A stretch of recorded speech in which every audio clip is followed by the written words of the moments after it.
तो ये हार्दिक पंड्या के बैट का सैंपल है। This is the Mahi shape bat, round करके कुछ प्रोफाइल है इस बैट का। ये है वीरू का बैट, केन वॉटसन का बैट। ये 1280 ग्राम, टू हैवी फॉर मी। 1170 मेरे लिए ठीक नहीं, ये डंबल नहीं है, ये लकड़ी है जिससे के राहुल बैटिंग करता है। नहीं मान रहे हो आप? नहीं, देख लो, यही है सच्ची में, ऑनेस्टली, स्वेयर टू गॉड, ये ऐसी होती है, ऐसी बन जाती है। तो यही लकड़ी turns into a bat, the bat with which कमाल लाजवाब राहुल बैट। अब होता कैसे है ये सारी प्रोसेस ना, जरा आपको दिखाता हूँ। आ जाओ आ जाओ।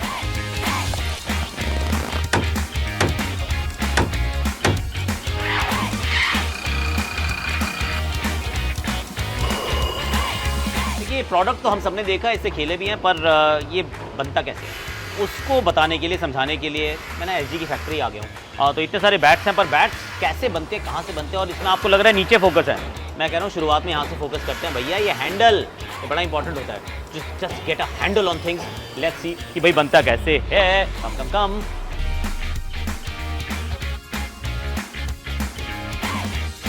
ये वो एरिया जहाँ पे हैंडल्स एक्चुअली बनाए जाते हैं, और ये सबसे रॉ फॉर्म है हैंडल का। ये बेसिकली दो लकड़ियाँ हैं, कुछ नहीं है, दो लकड़ियाँ हैं, बड़े तरीके से काटी गई हैं, इसको गोल करके रखा गया है। पर सारे हैंडल्स गोल नहीं होते हैं, ओवल हैंडल्स होते हैं, कुछ गोल हैंडल्स होते हैं, किसी को हैंडल ऊपर से मोटा नीचे से पतला चाहिए होता है। तो वो ऑल दैट कस्टमाइजेशन जो है वो बाद में की जा सकती है। पर ये टूटा हुआ क्यों है, ये बीच में से काटा हुआ क्यों है, आई विल शो यू।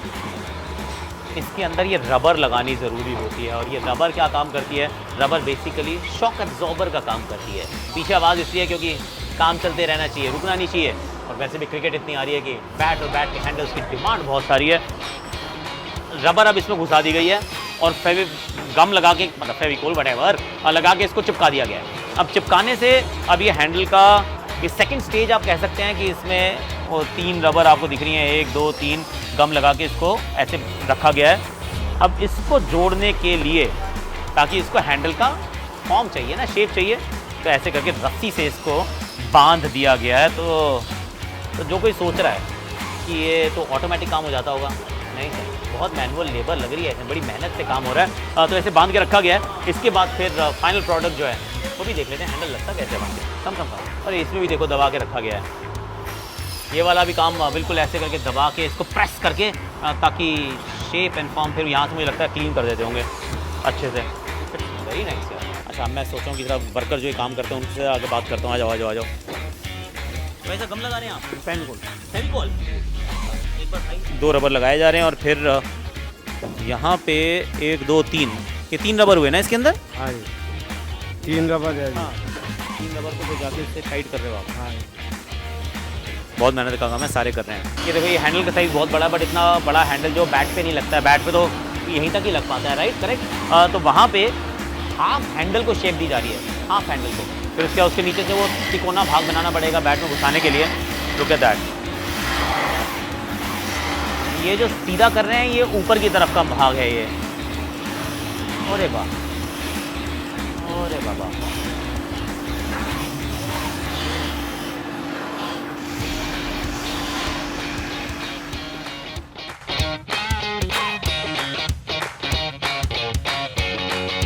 अब हैंडल तो हमने देख लिया बनता कैसे, फिक्स कैसे होता है बैट में, बैट कहाँ से आता है, वो क्लेफ्ट कहाँ से आती है।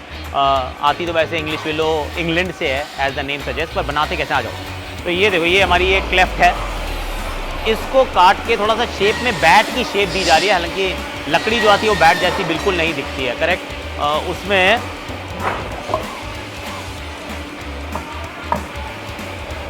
ये भाई साहब जो हैं ये बैट की शेप बना रहे हैं। सिर्फ ये आउटलाइन समझ लीजिए, किसी ड्राइंग की होती है तो वो ये हाथ से कर रहे हैं, और ऊपर यहाँ पे ये ऐसे काटते हैं। ये सब कुछ इस तरीके से बनाते हैं जहाँ पे बैट के हैंडल को फिक्स होना होता है। वो कैसे होता है, आ जाओ।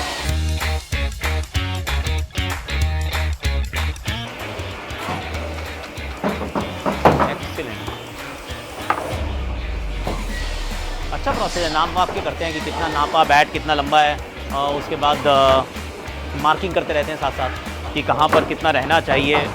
फिर handles are important tell you, क्योंकि बैट का हैंडल अगर अच्छे से नहीं उसमें एडजस्ट होता है, जाके फिक्स नहीं होता है, तो बैटिंग में ना बहुत बार हैंडल टूटा करते थे। जब हम बचपन में खेलते थे तो बैट के हैंडल टूट जाया करते थे। आजकल नहीं टूटते हैं क्योंकि प्रोसेसेस ये बेटर हो गए हैं। इसको अभी ये एक्चुअली यहाँ रख दिया है इसके अंदर, लेकिन यहाँ गम भी लगाई जाती है। नीचे वहाँ गम लगा के इसको बांध के रखा गया है। ये इसका कब्जा सब लगा लो और यहाँ पे आपको फेविकॉल दिख रही होगी, इसको पकड़ के रखना ताकि हैंडल उसमें एकदम से जम जाए। अच्छा, वहाँ जो हमने देखा था वो था रॉ बैट। अब उस बैट को बैट बनाना, क्योंकि वो शोल्डर्स देखे थे वो सीधे थे, अब यहाँ इन्होंने शोल्डर काट दिए बैट के। बैट के शोल्डर भाई साहब दिखाओगे एक बार?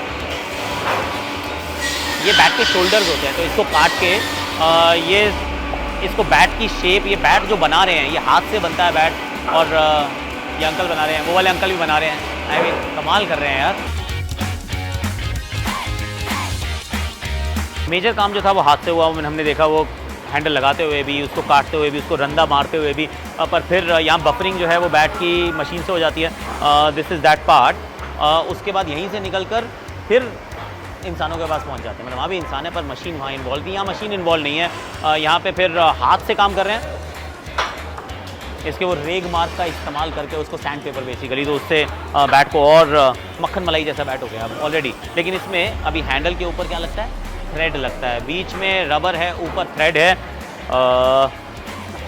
थ्रेड वाला डिपार्टमेंट उधर है, आ जाओ, वो थ्रेड दिखाते हैं। थ्रेड लगना very important, let's follow the threads.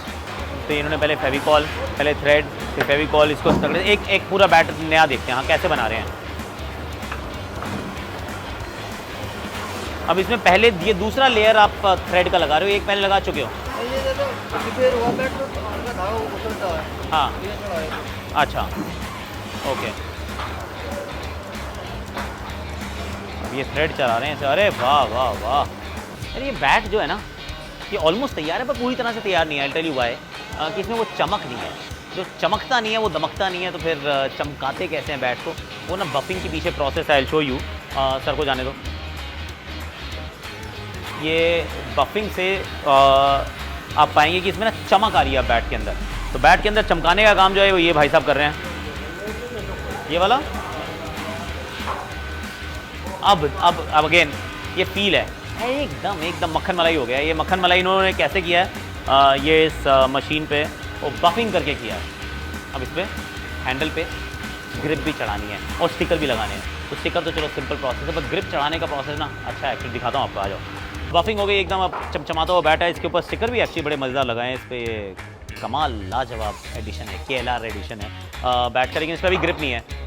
कह रहे ग्रिप चढ़ाना बड़ा मज़ेदार काम होता है, कैसे होता है? इस ग्रिप को लेंगे यहाँ पे और इसको ऐसे डालेंगे। हाँ जी, डालने के बाद इसको बस ऐसे चढ़ा लो। हाँ ठीक है, दूसरी तरफ से भी ये कर लो, बस बैट अंदर घुसाओ। अच्छा ओके, ये हाइड्रोलिक है ये। हाँ, यानी कि इसको हम गैस के गुब्बारा होता है, गैस के गुब्बारा भर रहे हैं। हाँ, तो वो ऐसे ही इसके अंदर की, अब इसको ऐसे डालेंगे, ऐसे डालने के बाद फिर हम इसको नीचे कर दें, ऐसे कीजिए बस। और फिर इसको ऐसे कीजिए। ये हमारा मज़ेदार तरीका है। हमारे ज़माने में ना एक ग्रिपर हुआ करता था, ऐसे करके कौन कहते थे हम उसको, भाई साहब जान निकल जाती थी वो ग्रिप चढ़ाने में, कभी ऊपर से छोटी, कभी पीछे से नीचे, कभी उल्टा करना, कैसे करना है। Times have change my friend. Bat के आपने साइड पे या पीछे कई बार देखा होगा कुछ एनग्रेव्ड होता है, राइट? ऐसे होता है। इस पर ये सनी गोल्ड का बैट है, ये बेसिकली बैट का टैटू है मेरे भाई, और वो धुआं निकल रहा है। मैं बता रहा हूँ, जो भी टैटू बनवाता है उसके धुएँ निकल जाते हैं, दैट्स व्हाट आई थिंक, इसलिए मेरा एक भी नहीं है। वाह, तो ये हार्दिक पांड्या के बैट का सैंपल है एक्चुअली। तो कस्टमाइजेशन का लेवल बहुत मतलब विशाल हो गया आजकल। स्काई इज द लिमिट, ऐसा हो गया एक्चुअली। सबको अलग अलग चाहिए होता है, टू बी वेरी ऑनेस्ट। जैसे मुझे कहीं पे वेट आपको कहाँ चाहिए, मुझे थोड़ा सा वेट ऊपर चाहिए होता था, किसी को वेट थोड़ा नीचे चाहिए होता है, तो सबका अपना अलग अलग बैट बनाने का तरीका या खेलने का तरीका होता है। This is the Mahi shape bat, this is incredible. पहली बात तो मोटा इतना है, जिमो क्या है ये, और नीचे से ना इनका एक से राउंड करके कुछ प्रोफाइल है इस बैट का। कुछ लोग सीधा रखना चाहते हैं, इनका कुछ ज़्यादा राउंड है, इतना round I have never played with a bat जिसका इतना राउंड शेप एंड में हो। फ़र्क क्या पड़ता है? आई मीन कोई आपको परफ्यूम पसंद है, किसी दूसरे को दूसरा पसंद है, क्यों पसंद है कोई बता नहीं सकता, पर पसंद है। तगड़ा बैट है भैया ये बैट। यहाँ पे इनको वज़न थोड़ा सा, इनका बॉटम की तरफ वज़न ज़्यादा है, ऐसा मुझे लग रहा है कि यहाँ पे मीट है ताकि वो छक्के मार सकें यॉर्कर पे। इस बैट को मैं पहचानता हूँ अच्छे से, ये है वीरू का बैट। अब वीरू का जो बैट था, हैंडल की लेंथ, ब्लेड की लेंथ, ये सब कुछ करके, लेकिन इसकी मज़ेदार पता है वीरू की क्या थी? जब आप बैट का हैंडल पकड़ते थे, पहले हम क्या करते थे, अब इसमें ग्लव्स अगर मैं पहन लूँगा तो ऊपर कुछ नहीं बचेगा। एक ऊपर वो गोल रहता है, वो रखते हैं कि हाथ ना निकल जाए बाहर। वीरू को नीचे बचपन में हम क्या करते थे, पहले काट देते थे कि भाई आरी से कटवा दो इसको। लेकिन अब क्योंकि आई मीन चीज़ें बहुत आगे बढ़ चुकी हैं, तो इस तरीके का बैट ही बना देते हैं। कह रहे आपको ऐसा चाहिए, आप ऐसा ले लो, आप के ऊपर कुछ नहीं है, नीचे कुछ नहीं है। तो अगर किसी कोच ने बोला कि कई बार कोच बोलते हैं ना, देखो आप बैट ऊपर से पकड़िए, use the long handle, long liver. Long handle क्या है, तो हैंडल भी छोटा है, ये नीचे से पकड़ता है। भाई साहब, ना वो नीचे से पकड़ता है ना वो ऊपर से पकड़ता है, बिल्कुल बीच में से पकड़ता है, क्योंकि ना ऊपर जगह छोड़ी है ना वीरू ने नीचे जगह छोड़ी है। So that is the level of customisation जो किया जा सकता है और जो यहाँ पे एलजी में हो रहा है। Actually it is wonderful. Bat अच्छा है, इसके बैट से मैं नहीं खेल सकता, नो चांस। हाँ उसके जैसा मार सकते हैं, ये इतना छोटा हैंडल, मुझे तो डर लगेगा कि हाथ से बैट नहीं निकल जाए, मतलब ये बैट से हाथ ना निकल जाए। I mean this is incredible. In Watson का बैट है, 1280 ग्राम, टू हैवी फॉर 1170 मेरे लिए ठीक, 1280 नहीं 1250, थोड़ा सा भारी है, 1250 लग नहीं रहा भारी वैसे।